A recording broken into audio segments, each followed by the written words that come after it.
Korreksion ishning majmuiy tavsifi. 519-22 guruh talabasi Shukur va Ozoda. Reja korreksion ishning maqsadlari va vazifalari. Ikkinchisi korreksion ishning nazariy asoslari. Uchinchisi korreksion ishning prinsiplari. Maqsadlari individual rivojlanishni rag'batlantirish, o'quv va ijtimoiy ko'nikmalarni tiklash va mustahkamlash, o'qitish jarayonida muvaffaqiyatga erishish, mustaqil hayot va mehnatga moslashish. Oilaviy va jamiyat ichidagi integratsiyani ta'minlash. Vazifalari diagnostika va individual reabilitatsiya rejasini ishlab chiqish, korreksion pedagogik va psixologik ta'sirni amalga oshirish, maxsus metod va resurslarni joriy etish, ota-ona va mutaxassislar bilan samarali hamkorlik natijalarini monitoring va baholash. Korreksion ishning nazariy asoslari ta'lim-tarbiya, psixologiya va nevrologiya prinsiplari asosida rivojlanadi. Asosiy elementlari diagnostika, individualizatsiya, maqsadni rejalashtirish, integrativ metodlar, ta'lim muhitining moslashtirilishi, kompensator va reabilitatsion yondashuvlar.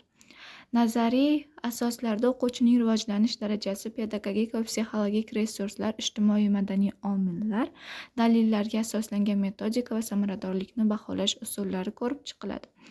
Metodik tavsiyalar, pedagogik diagnostika, shaxsga yo'naltirilgan reja va monitoring talab etadi. Individualizatsiya har bir bolaning imkoniyati va ehtiyojiga moslashtirilgan reja. Diagnostika asosida ish, aniq baholash va maqsad qo'yish. Integratsiya bu ta'lim va ijtimoiy muhitga moslash. Davomiylik va tizimlilik, bosqichma-bosqich rejalashtirish. Faollik va kreativlik, integrativ va interaktiv metodlar. Oilaviy hamkorlik, ota-ona bilan doimiy bog'lanish, o'lchovchanlik va moslashuvchanlik, natija monitoringi. Korreksion ishning tashkiliy tuzilmasi markazlashgan boshqaruv, bo'limlararo hamkorlik va ixtisoslashgan mutaxassislar jamoasidan iborat. Tuzilma elementlari: birinchisi rahbarlik va koordinatsiya, ikkinchisi psixolog, logoped va maxsus pedagog, uchinchisi individual va guruhiy mashg'ulotlar jadvali, to'rtinchisi diagnostika va monitoring tizimi, beshinchisi hujjatlashtirish va resurs taqsimoti, oltinchisi ota-onalar bilan ishlash va malaka oshirish, baholash va qayta ko'rib chiqish mexanizmining doimiy olib borilishi. Beshinchisi korreksion ishda diagnostika va baholash usullari, kuzatuv, standart testlar, psixologik so'rovnomalar, intervyu va anamnez yig'ilish ichini o'z ichiga oladi. Normativ va mezon asosida baholash, dinamik baholash, portfel, xulq-atvor, reyting shakllari va progress monitoring qo'llaniladi. Individualizatsiyalangan korreksion reja tuzish bolalar yoki o'quvchilarning diagnostik baholash natijalariga asoslanadi. Maqsadlar aniq, o'lchovli va vaqtga bog'liq belgilanishi kerak. Metod va usullar individual ehtiyoj va ta'lim darajasiga moslashtiriladi. Resurslar va mutaxassislar ro'yxati kiriladi. Amalga oshirish muddati va kun tartibi belgilanadi. Monitoring progress metodikalari va qayta ko'rib chiqish mexanizmi belgilangan. Korreksion texnologiyalari va metodikalari ichida diagnostika, individuallashtirilgan reabilitatsiya, logopedik va neyropsixologik usullar, multisensorli yondashuvlar, IT va assistiv texnologiyalar, adaptiv qurilmalar, differensial ta'lim, strukturalashgan darslar, huquqni modifikatsiya qilish, mustahkamlash va ijobiy mustahkamlovchi strategiyalar, oilaviy va maktab hamkorligi, sinov va progressiv monitoring, dalillarga asoslangan amaliyot va tenglashtirilgan inklyuziv metodlar mavjud. Oilaviy qo'llab-quvvatlash mexanizmlari, oilaviy maslahat va psixologik treninglar, ota-onalarni yaqinlarga ko'rsatmalar va uyga vazifalarning tayyorlanishi. Multidisiplinar jamoa baholovchi, psixologik, maxsus pedagog va logopedni o'z ichiga oladi. Reabilitatsiya mutaxassislari, mehnat terapevti, fizioterapevtni o'z ichiga oladi. Uchinchisi tibbiyot xodimlari va ijtimoiy ishchilar, to'rtinchisi ota-ona va maktab vakili.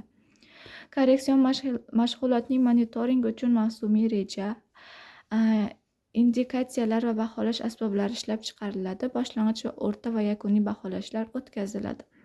Reabilitatsiya va integratsiya strategiyalari, diagnostika va individual ehtiyojlarni baholash, shaxsiy reja tuzish va multidisiplinar jamoa ishtiroki, ijtimoiy va ta'lim muhitiga moslashtirish, kasbiy tayyorgarlik va bandlikni qo'llab-quvvatlash, oilaviy va jamoa asosida xizmatlar, texnologik va ortopedik yordam vositalari, psixologik va xulqiy terapiya, kuzatuv va baholash mexanizmlari, siyosat resurslarini muvofiqlashtirish, o'tish xizmatlari va qayta integratsiyalash dasturlari, korreksion ishda pedagogik hujjatlashtirish va hisobot berish, individual reja, diagnostika xulosasi, sessiya jurnali, o'quv monitoring hisobotlari, ota-ona va mutaxassislar bilan kelishuv protokollari muhim. Maxsus ehtiyojli shaxslarga mos muhitlar va resurslar, foydalanishga qulay rampalar, keng eshiklar va liftlar, taklif qilingan sanitariya xonalari, mos mebel va ekonomik jihozlar, eshitish va ko'rish uchun yordamchi texnologiyalar, quloqchinlar, ekran o'qiydigan dasturlar va boshqalar. Individual psixoterapiya orqali shaxsiy munosabatni va xulqni o'zgartirish, guruh terapiyasi, ijtimoiy qobiliyat va qo'llab-quvvatlash, kognitiv behavioral yondashuv, avtomatik fikrlarni qayta tuzish.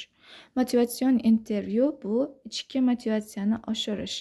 Korreksion ishning qonuniy va me'yoriy asoslari, konsultatsiya, ta'lim, ijtimoiy himoya va sog'liqni saqlash sohasidagi qonunlar, maxsus pedagogika reabilitatsiya standartlari, diagnostik va baholash protokollari, o'quvchilar hamda mutaxassislar malaka talabnomalari, maxfiylik va rozilik tamoyillarini o'z ichiga oladi.